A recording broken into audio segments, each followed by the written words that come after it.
The Intergenerational Workplace, What is it and why should auditors and auditees care, was a live webinar that was originally produced on Thursday, January 30th, 2020. For this webinar, we were joined by two presenters from McKonly Asbury, Elaine Nissley, principal and leader of the firm's Internal Audit and Management Consulting Services Group, and Brian Johnson, senior consultant in our Internal Audit Group. We hope you enjoy this recap, and please visit us online at macpas.com for more information about our future webinars and other events. Hello, everybody, and welcome to our webinar, The Intergenerational Workplace, What it is, and why should auditors and auditees care. I'm Elaine Nissley, and I'm a principal with McKonly Asbury. I have over 30 years experience in internal audit and project management, and I've been in leadership positions for over 20 years. I've worked with many teams with many different generations, and I've worked with a lot of matrix management teams where people do not report directly to you. So again, working with these kind of teams is always a challenge.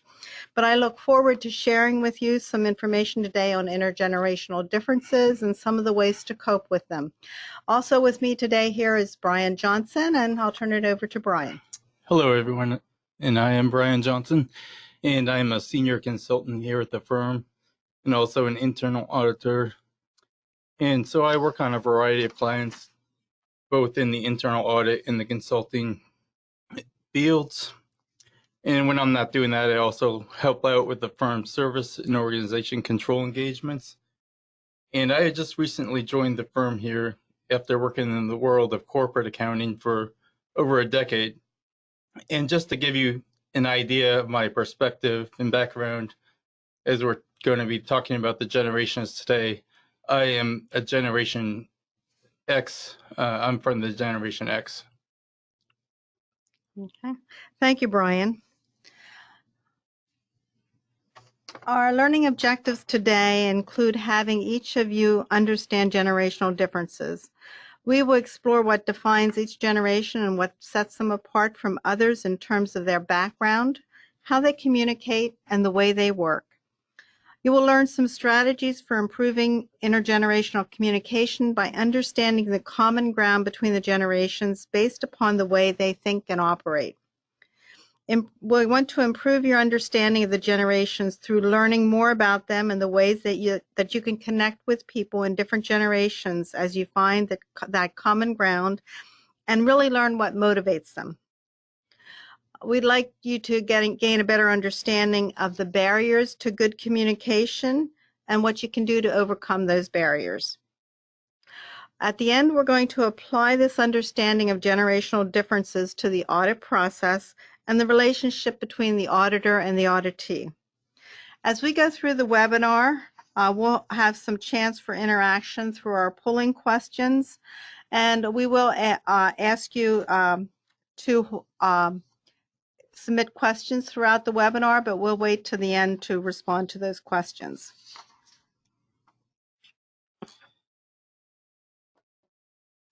We've presented a little graphic on the generations, and we're going to have a little bit of fun here to start. The 60s was a defining time for the boomers, and I am a boomer. And for those of us who lived through that era, it was a turbulent time with a lot of questioning of the status quo.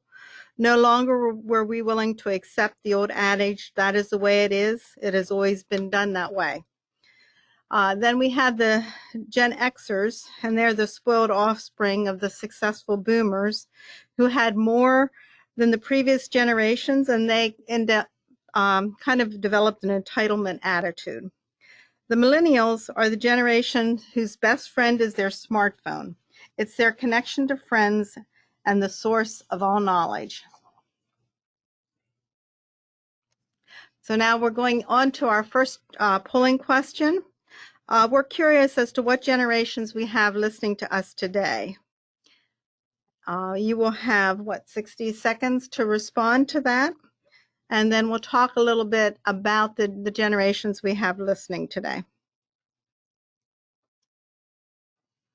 So you can see we have the Traditionalist, Baby Boomer, Generation X, Generation Y, and Generation Z, and the periods that correspond to those generations.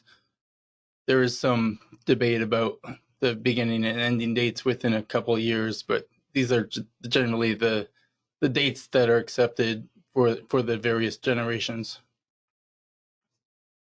So we'll give everyone just a couple, maybe 30 seconds, 15 seconds,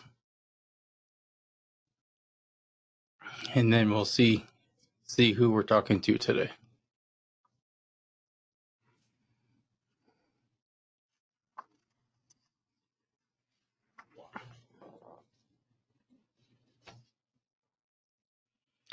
Oh, it looks like we did not have any traditionalists join us at all today, but 21% of us are baby boomers. We have 30% in the Generation X, 48%, almost 50% of the listeners are Generation Y, the Millennial generation, and only 1% of Generation Z today.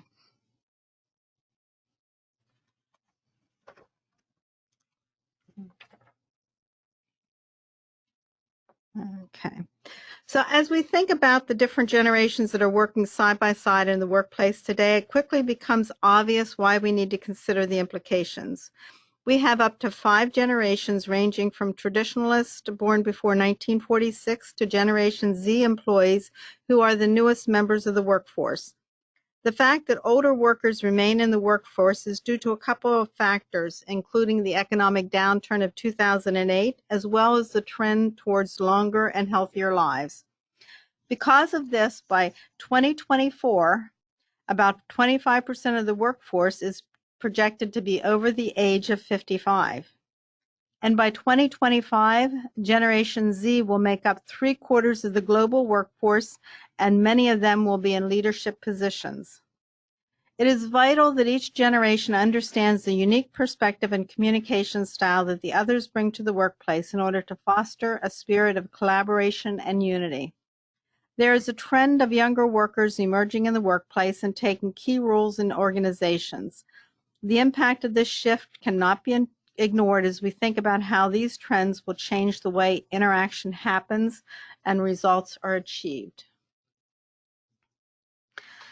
As we see, each generation differs from the others. When understood and appreciated, these differences can enhance the modern work landscape rather than creating problems due to misunderstandings.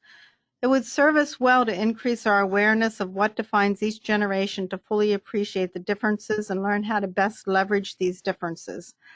This will result in increased connection and collaboration. Intergenerational understanding, communication, and collaboration is more important than ever as the diversity of generations in the workplace is increasing. More than ever, we need to expand our understanding so we can all work together and grow together in spite of our differences. We will discuss how generational differences in the workplace affects the atmosphere of our work worlds, including everything from recruiting to interviewing to culture and morale of the office environment. And now we'll define each generation. We had the polling question which showed these years already, but now we'll get into a little deeper perspective of what the generations look like. So let's first define each generation that we find today in our workplaces. And as we said, there's 5 distinct generations in our modern places of business, each from a different era and with a different cultural context and communication style. Traditionalists are also known as the silent generation, the greatest generation, and the veterans. The baby boomer generation is also known simply as the boomers, and they have a tendency to define the world in terms of generations. Generation X is sometimes referred to as the latchkey generation, as this generation withstood less adult supervision in comparison to previous generations as the result of an increase in the divorce rate and a greater maternal participation in the workforce. And next, Generation Y, which is better known as the Millennials, or Generation Next, are also sometimes referred to as echo boomers due to a major surge in birth rates during this generation, which was the 1980s, 1990s.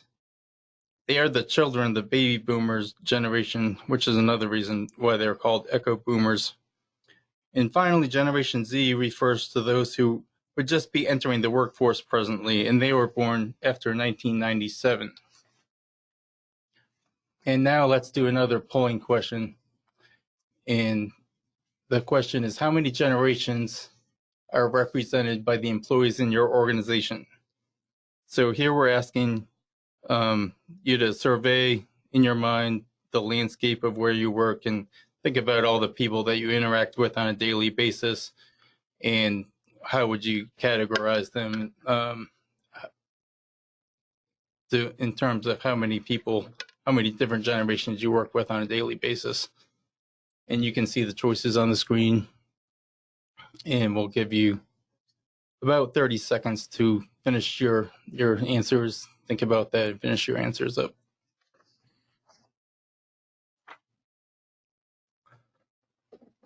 And of course, you have the option number 5 if you're just not sure after thinking about it, or if you really don't know what categories people fall into. Okay, 2, 1, and let's see the results. Okay, so it looks like 44% would say 3 to 4 different generations in their workplace, which is about what we'd expect based on what we know and the different mix that we're seeing these days, which we'll get into more. Okay, let's start by talking about the traditionalists, and those are the ones born between 1925 and 1945. And when you consider what shaped the traditionalist generation's workplace values, remember that they survived the Great Depression and they lived through World War II. This generation grew up before the modern era of entertainment, including television.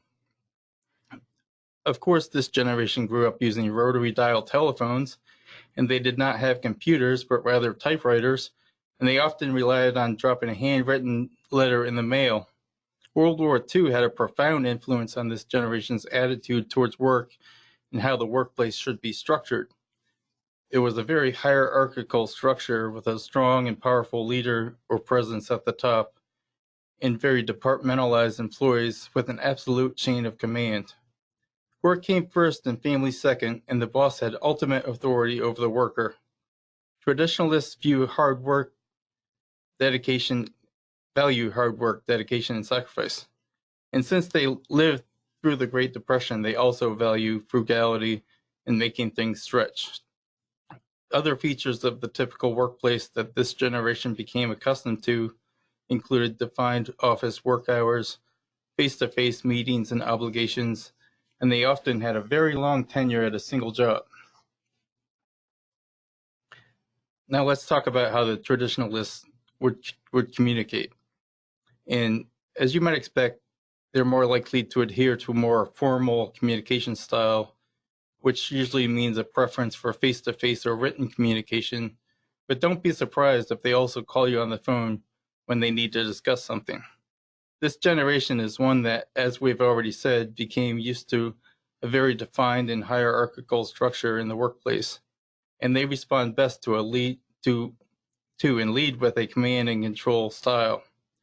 They don't need a lot of feedback, and they will often assume that no news is good news when it comes to interaction with their managers.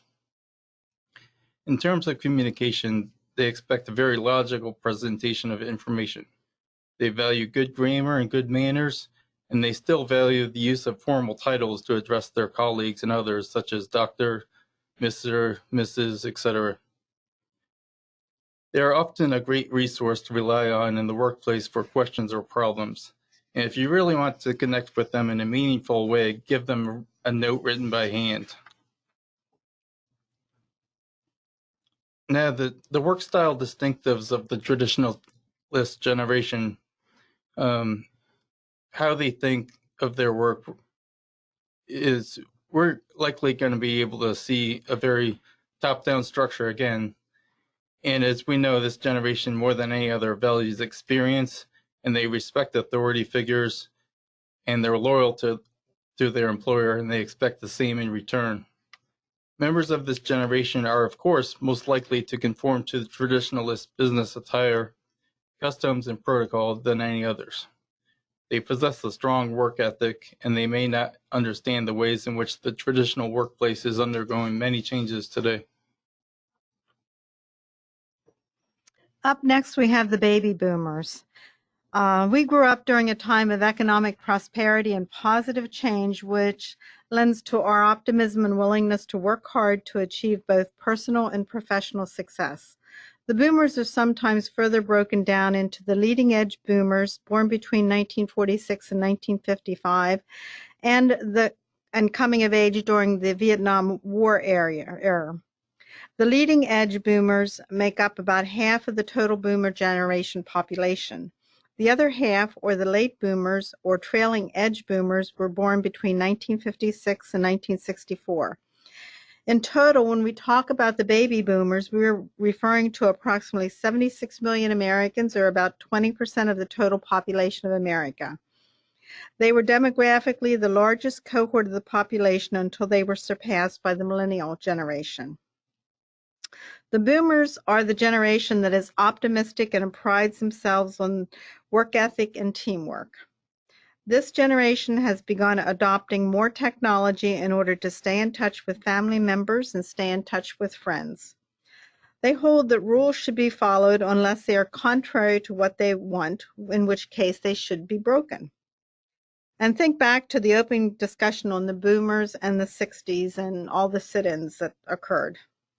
So boomers are experimental, they value individualism, they're social cause oriented, free-spirited, and want products and services that show their success.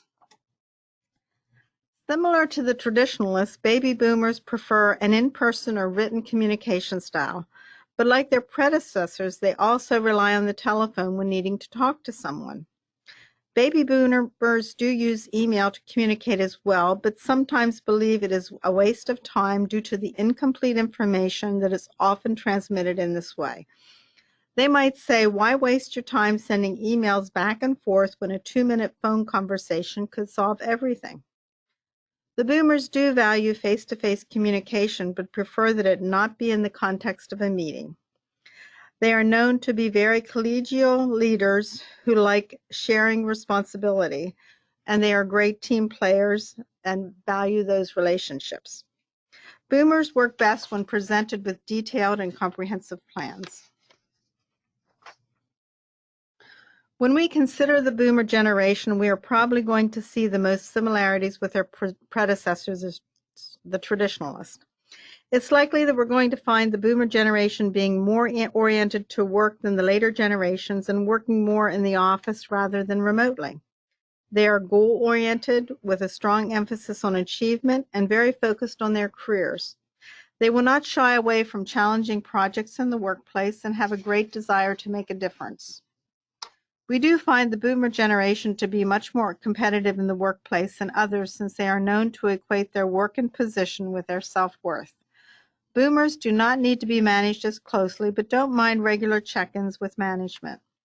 Since the boomers grew up in time of increasing affluence, their environment lent itself more to self-actualization, which led to a decline in the traditionalist values of conformity and loyalty.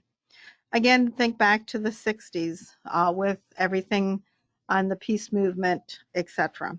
It could be said that this generation began the push for a workplace that was more focused on structural fairness and equal opportunity. Okay, now let's talk about Generation X. And it's estimated that in 2018, there were approximately 66 million Gen Xers in the workplace. Gen X workers were likely to be more oriented to success when they have plenty of direction in a more structured environment. This generation tends to have a less hierarchical view and sees everyone as the same. As the latchkey children, they learn not only to be independent, but also resourceful and self-sufficient. They are autonomous and self-reliant, and they don't have issues with giving or receiving feedback. They reject rules and mistrust institutions, and they tend to value family time. In a departure from the mentality of the generations that came before them, Generation X places a much greater emphasis on having what we commonly refer to as a work-life balance. While previous generations might have said they live to work, Generation X members would probably say they work to live. They are also more flexible than their predecessors in that while previous generations were more likely to show extreme loyalty to one employer, Generation X is less committed to a single employer, but more willing to change jobs if it means that they might be able to get ahead.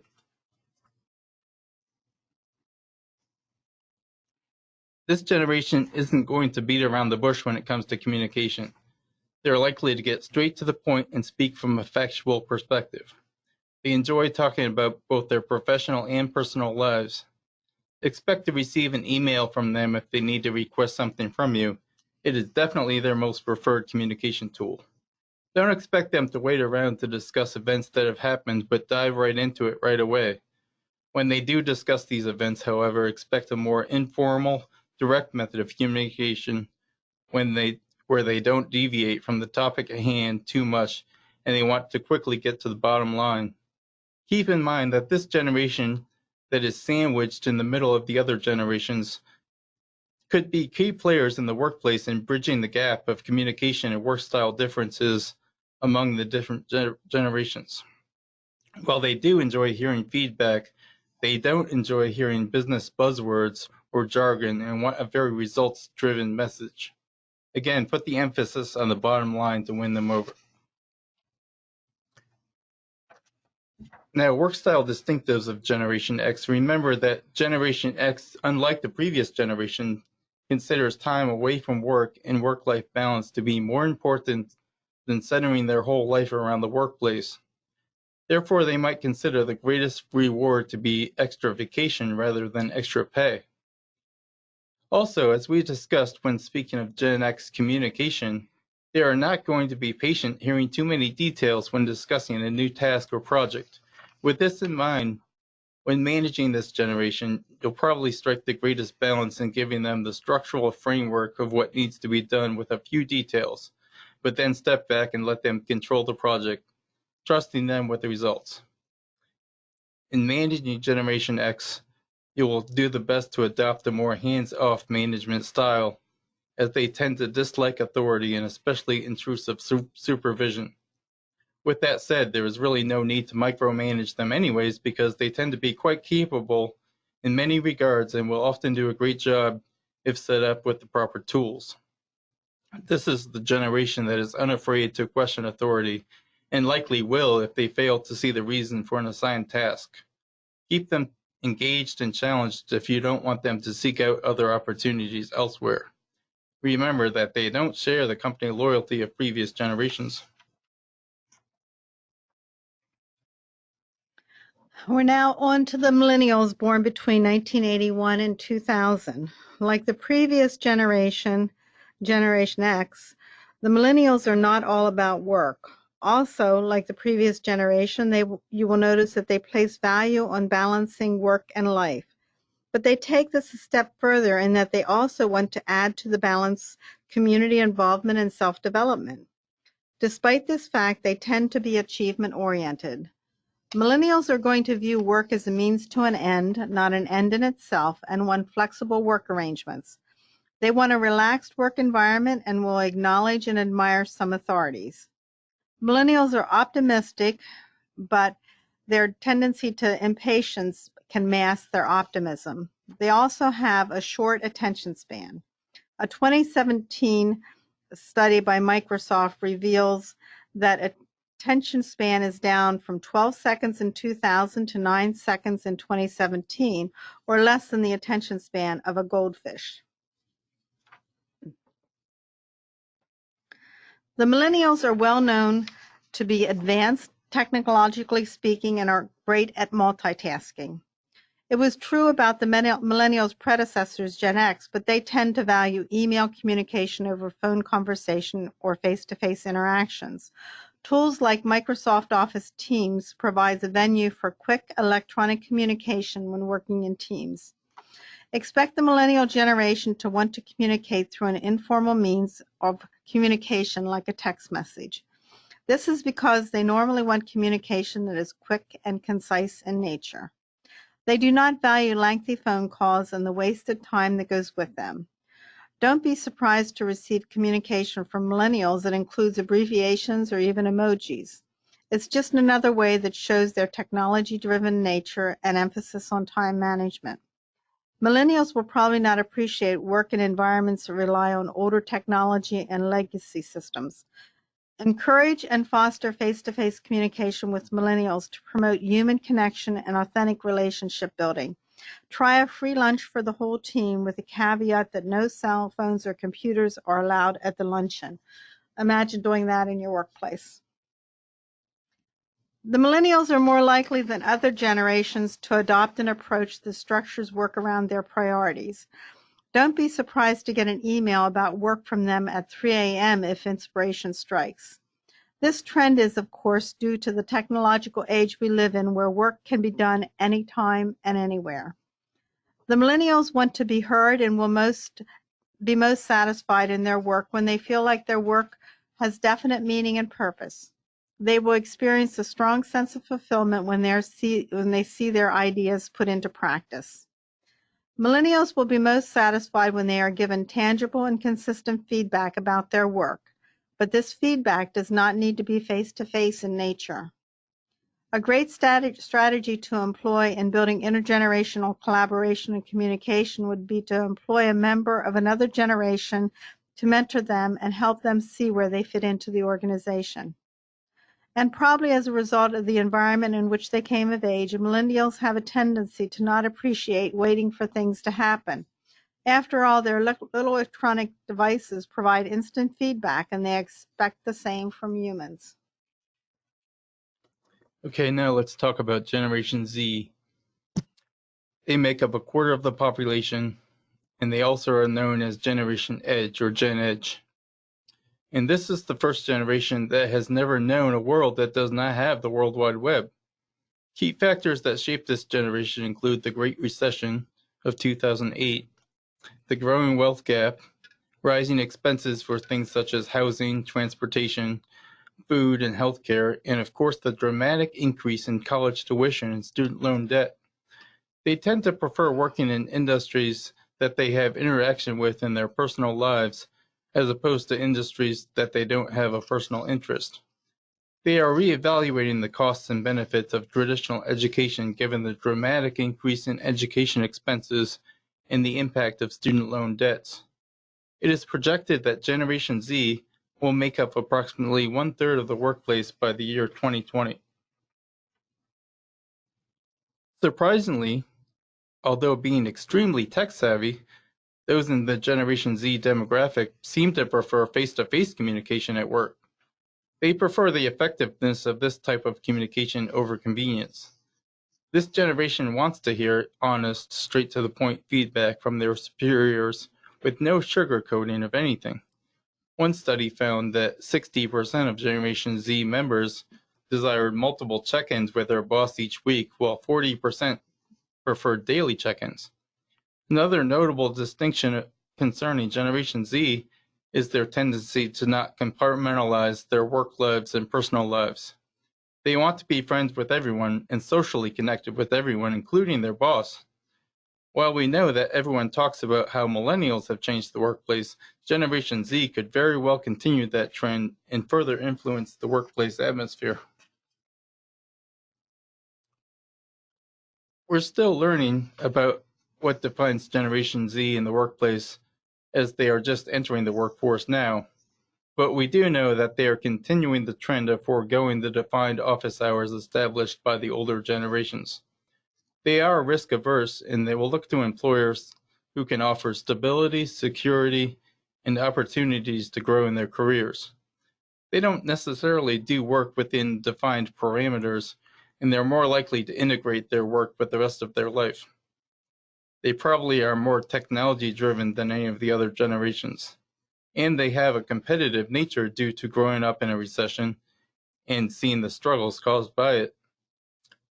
They need ongoing feedback and positive affirmation in order to have the most impact on employee retention and productivity. And now it's time for polling question 3. What is the biggest generational problem that you have run into in your workplace?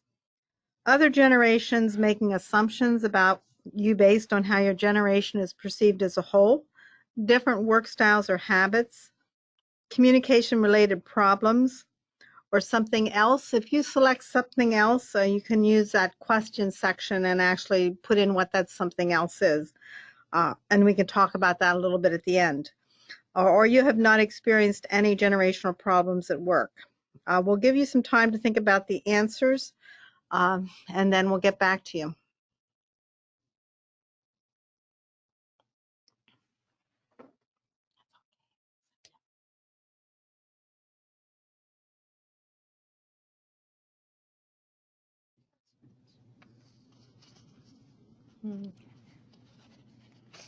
And we're coming down to the end here, wrapping up.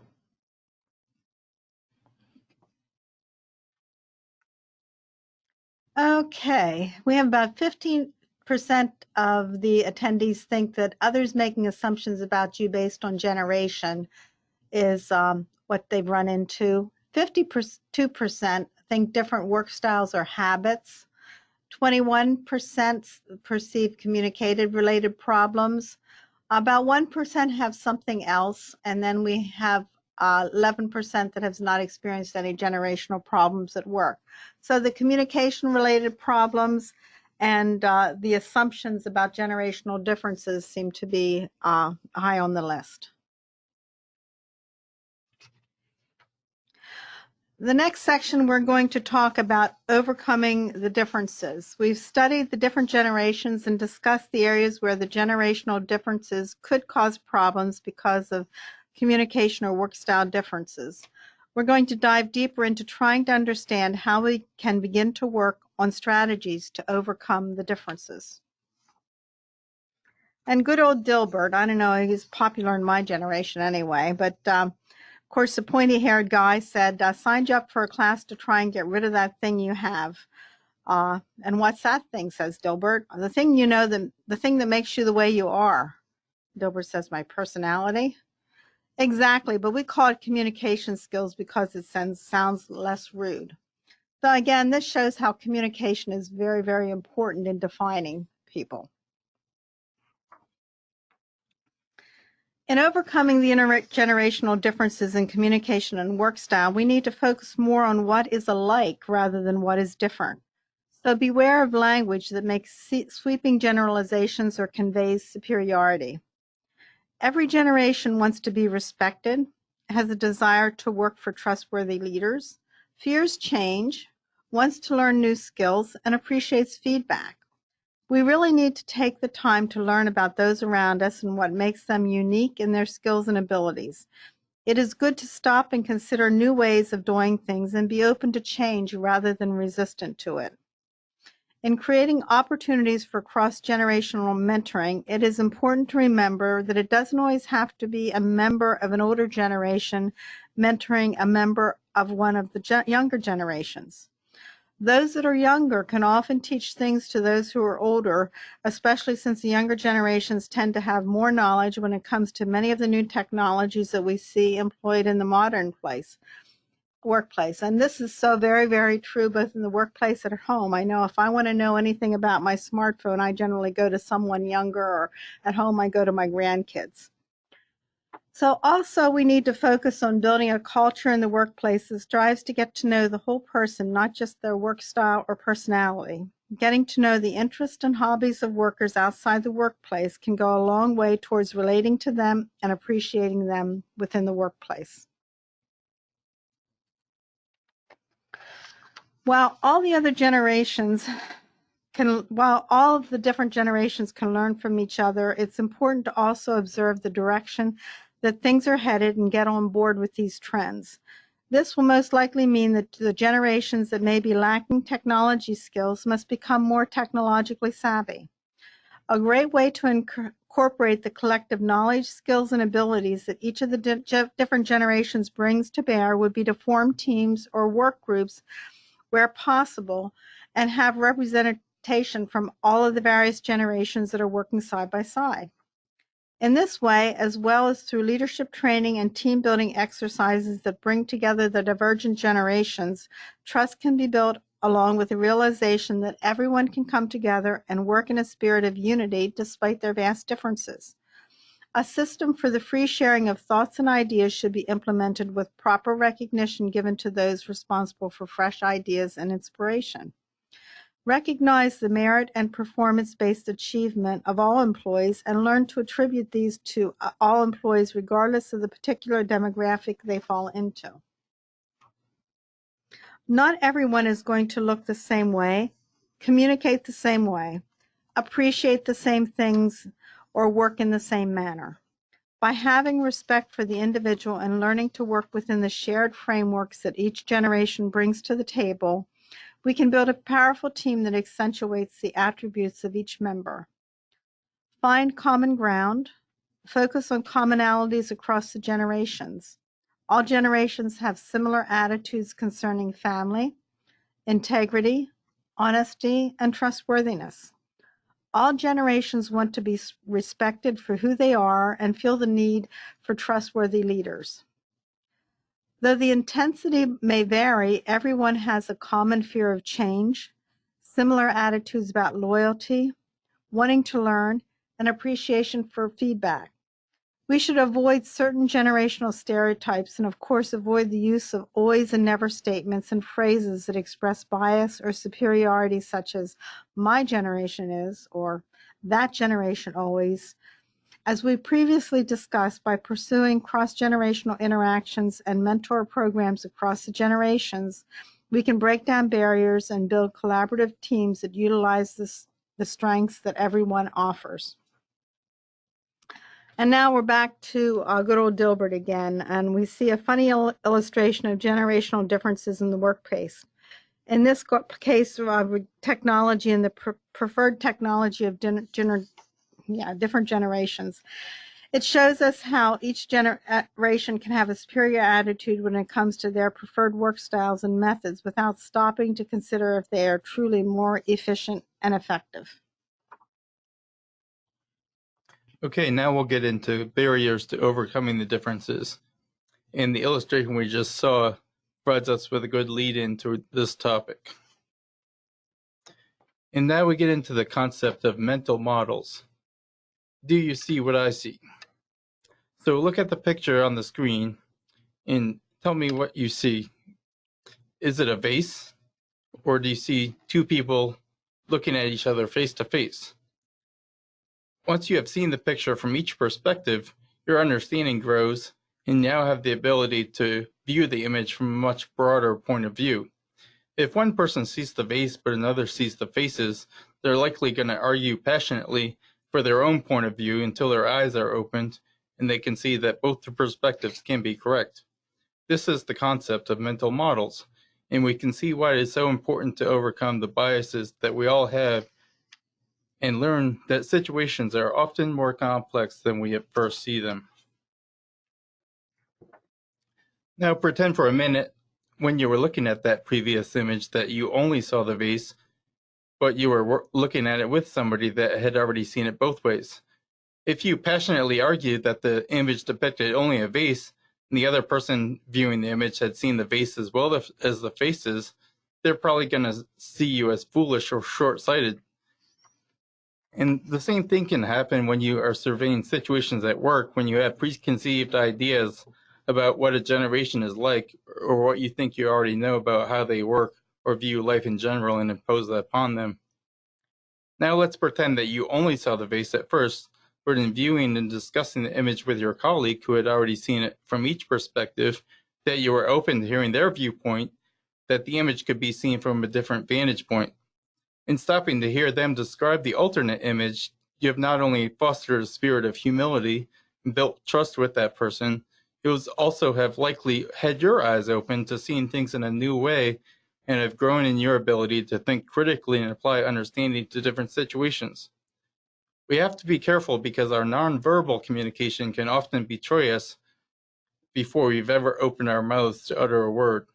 How many people do we know that we can tell exactly what they're thinking simply by observing their nonverbal cues? It is difficult at first, but it is absolutely necessary to learn to control our body language and facial expressions if we are to succeed in winning people over and allowing our message to be heard in the way that it was intended.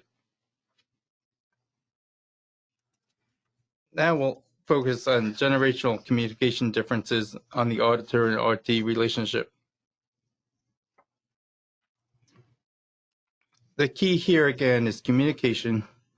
And when we think about the fact that 70 to 80% of our waking hours are spent engaging in some form of communication, we really have to take notice and consider the effects of not improving our ability to communicate. And of course, one of the keys to communicating is understanding our audience and how to best target them with the message that we intend for them. So there's 4 main types of communication, and they are verbal, nonverbal, written, and visual. And developing good communication skills is essential to the facilitation of smooth and efficient transactions in all of life, but it is of particular importance in today's business places, which function at an increasingly fast pace. Over time, and with a commitment to do so, almost anyone can become a more effective communicator and increase their chances for career success, improve their marketability as a job candidate, and build their network. Effective communication in the workplace has become a greater challenge as we now have, as we've talked about, the 5 generations sharing the same workplace, and they all have different communication and work styles as we've seen.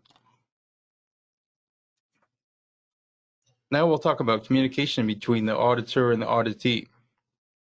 When we consider the impact of applying these principles to the profession of auditing and how they can change the outcome of the audit and even our daily activities, we have to take notice of that.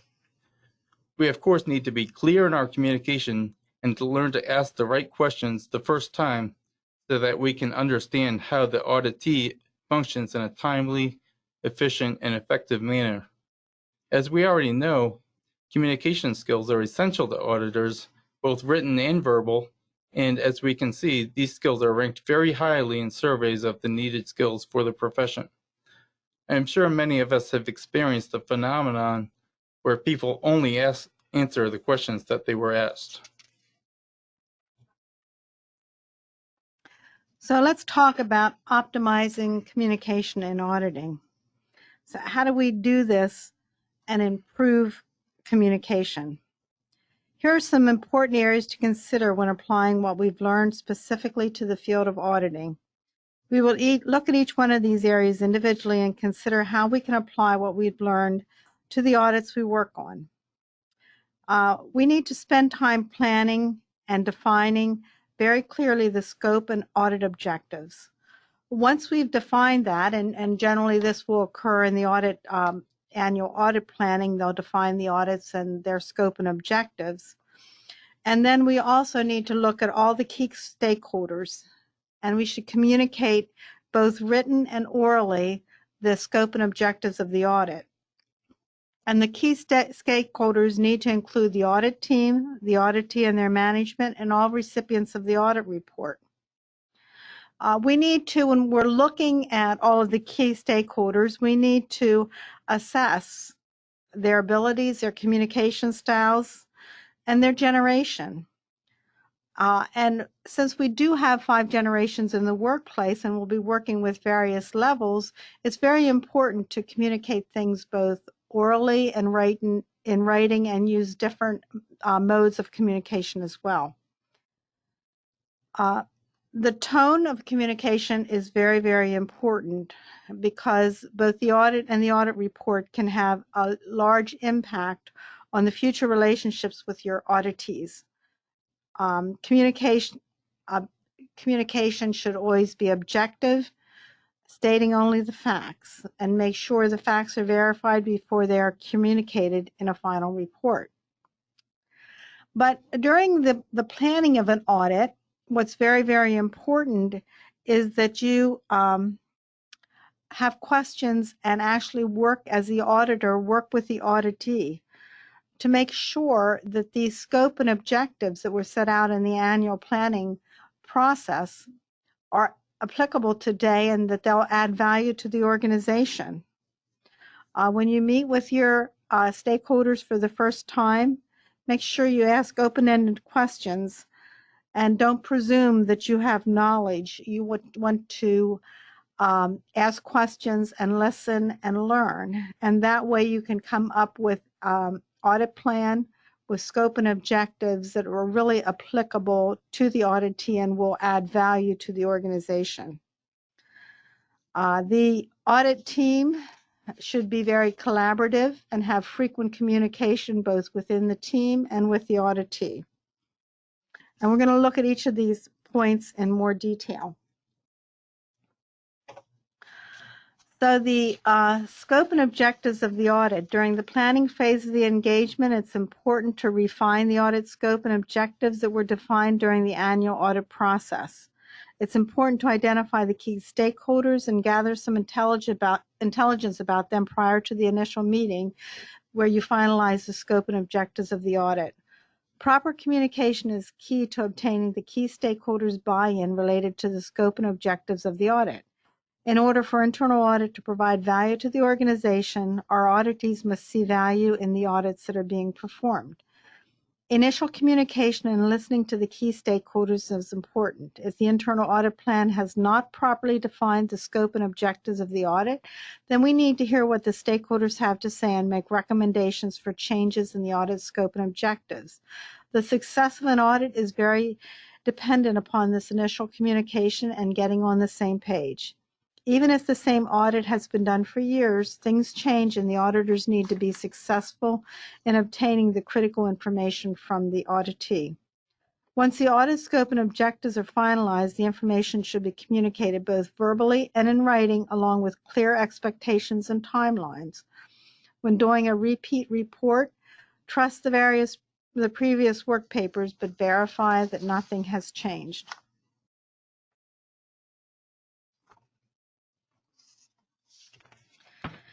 In assessing the auditee in order to tailor our communication specifically to them, remember that some of this is intuitive and we all make certain judgments when talking to someone for the first time. Focus on being intentional about addressing the person you're communicating with based on what you already know about them and what you learn about them as you move through the audit.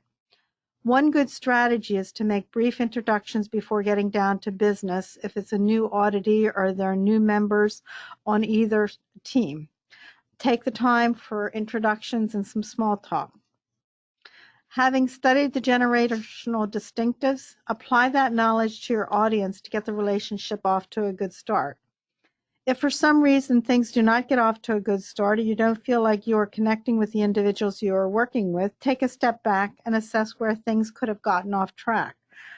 Don't be afraid to try a different approach with someone if your initial communication does not hit the mark. There may be underlying issues, perhaps past experience with other auditors that has created mistrust of auditors in general. If this seems to be the case, try to place extra emphasis on that collaborative spirit that you bring and your desire to enhance the value of the auditee's organization.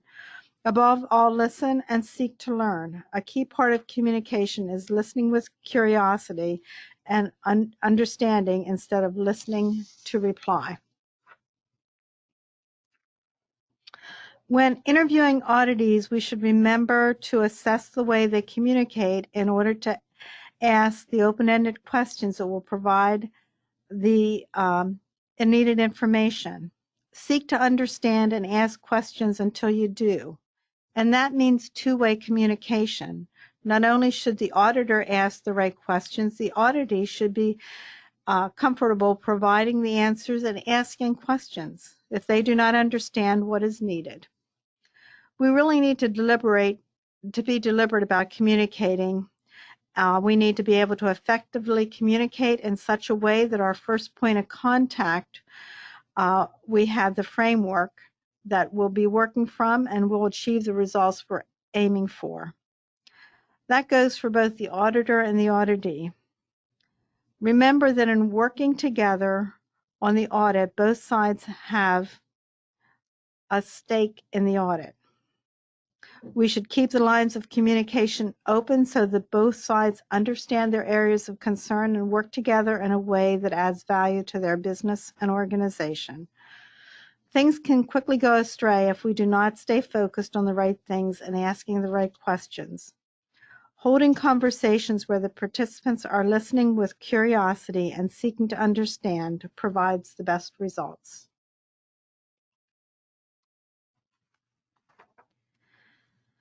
Remember again that collaboration within your team is also important, and do not neglect to continuously learn about your internal team, and always work to build collaborative relationships by knowing who you are working with and how they function in many different circumstances. As auditors, we cannot neglect the importance of building a strong team, which includes getting to know their work styles and communication habits so as to optimize the team's strengths and minimize any weaknesses. We all know that recognition of a job well done or efforts that go above and beyond expectations will create a positive experience for the individual being recognized, and this can be a unifying event. That is, as we said before, transcends the generational boundaries, because all generations, from traditionalists down to Gen Z, all enjoy being recognized for what they've contributed.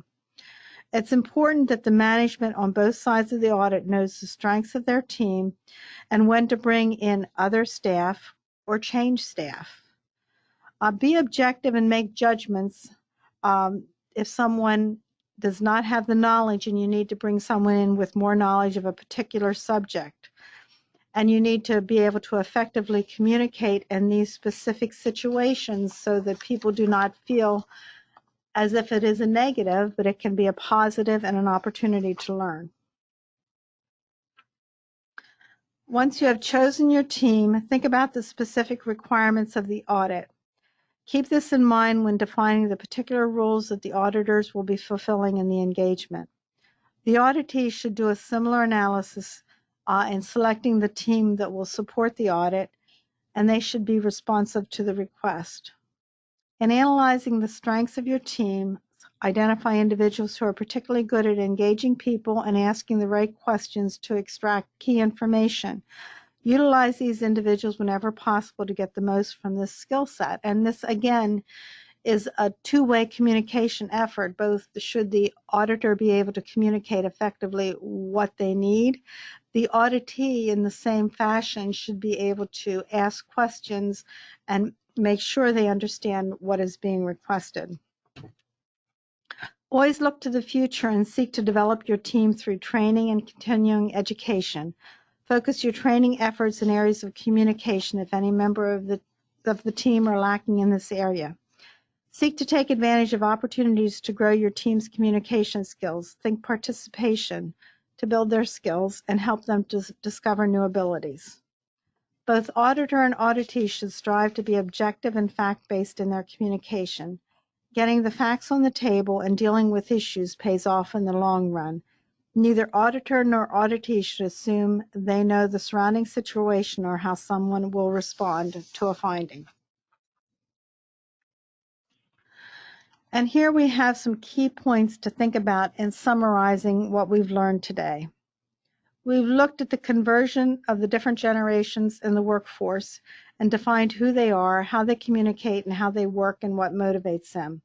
We considered the impact of the differences of these generations and saw that they can be a roadblock for effectiveness if not properly considered and appreciated. Then we explored how we can overcome these differences through awareness of the implications of not appreciating them and specific strategies for overcoming them. We saw that there can be barriers to overcoming the differences. We also discussed the commonality of the generations and how we can leverage common values such as family, integrity, honesty, and trustworthiness. Finally, we thought about how we can apply this knowledge to improving cooperation between the auditor and auditee to produce better results in our audits. And we are on now to our final polling question 4. After considering what we've learned about the generations, do you still feel like you fit into the generation to which you belong? In other words, has what we've talked about today made you say, hey, I know based on the year I was born that I'm Generation X, but after hearing more about what each generation is like and what they value, how they communicate and work, I really feel more like a baby generation better describes how I function. If you feel this way, and you seem to relate better to the customs and values of another generation, it should simply serve to remind us that nobody perfectly fits into an overarching definition of style or habits, and that people are usually much more complex than that. Okay. About 5 seconds left on the polling question.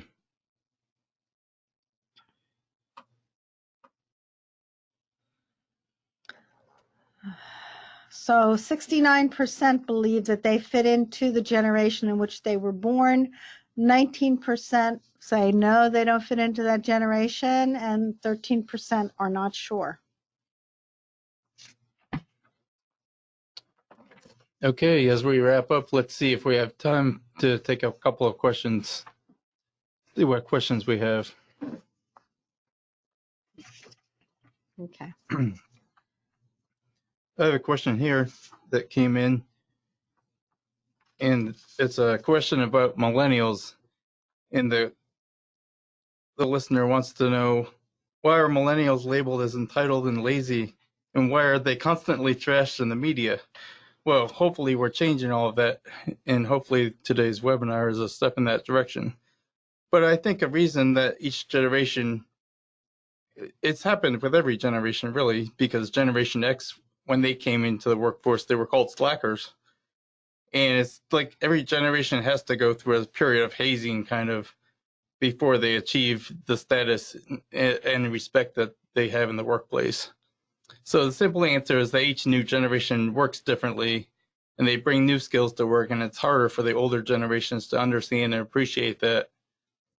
But also because the millennial generation is so large and they've received so much media focus, I think they've kind of received a bad rap and a bad reputation.